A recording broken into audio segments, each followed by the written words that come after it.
Assalamualaikum warahmatullahi wabarakatuh. Perkenalkan, kami dari mahasiswa Prodi Kesehatan Masyarakat Peminatan Promosi Kesehatan Universitas Pekalongan akan mempresentasikan tugas menyusun identifikasi dan prioritas masalah kesehatan. Sebelumnya, perkenalkan dahulu dosen pengampu kami, Ibu Yulis Indriani, SKM MKes, kemudian ada anggota kelompok, yang pertama Irfa Deva, yang kedua Ira Safitri Amalia, yang ketiga Rahmatini Fadila, yang keempat Adela Najwa Tasya, 5 Alvina Damayanti, dan yang keenam ada Diki Sulfahmi. Identifikasi masalah.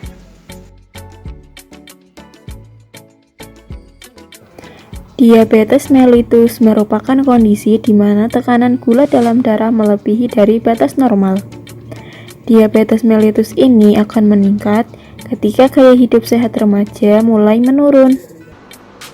Diabetes mellitus menjadi salah satu faktor risiko meningkatnya keparahan infeksi COVID-19 dan penyakit dinamis yang akan selalu sering muncul jika gaya hidup masyarakat tidak berubah ke arah yang lebih sehat.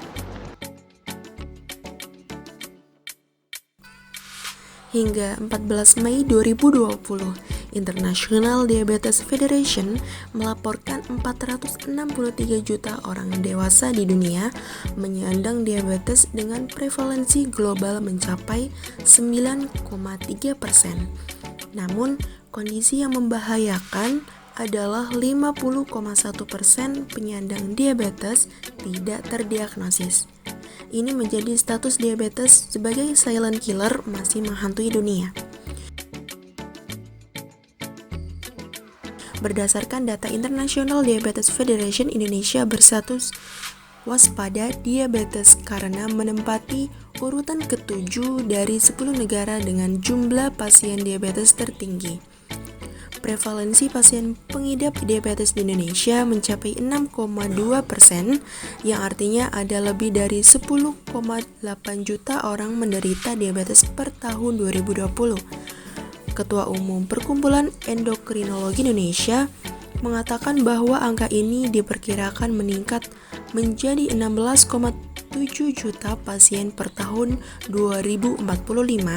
Dengan data tahun ini, 1 dari 25 penduduk Indonesia atau 10% dari penduduk Indonesia mengalami diabetes.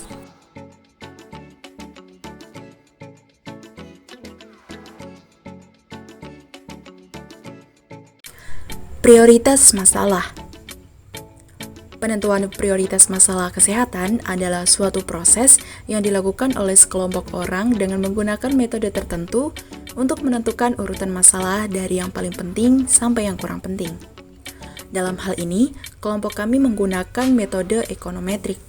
Kriteria yang dipakai adalah, yang pertama ada magnitude atau M, yakni kriteria yang menunjukkan besarnya masalah. Yang kedua ada importance atau I, yakni ditentukan oleh jenis kelompok penduduk yang terkena masalah.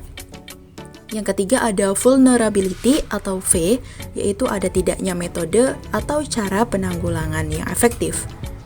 Yang terakhir ada cost atau C, yaitu biaya yang diperlukan untuk penanggulangan masalah tersebut. Metode ekonometrik ini mempunyai rumus P sama dengan M kali I kali V kali C.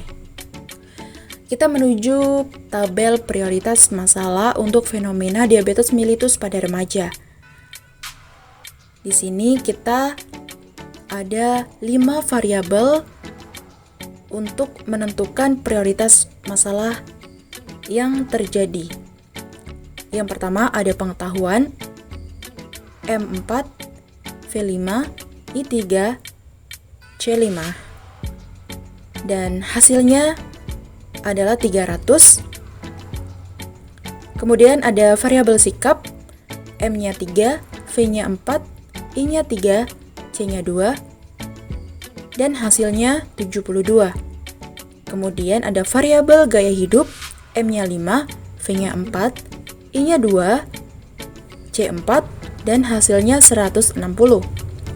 Kemudian ada variabel pelayanan kesehatan, M4, V4, I1, C1, dan hasilnya 16. Yang terakhir ada aktivitas fisik, M3, V4, I1, C3, hasilnya 36. Peringkat yang telah dihasilkan yaitu yang pertama, pengetahuan, peringkat kedua, gaya hidup, peringkat ketiga, sikap, peringkat keempat, aktivitas fisik, dan peringkat yang terakhir yaitu pelayanan kesehatan.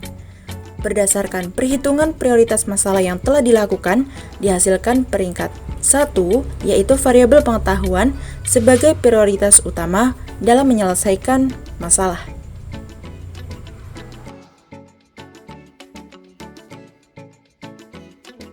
Sekian presentasi dari kelompok kami, kurang lebihnya mohon maaf. Wassalamualaikum warahmatullahi wabarakatuh.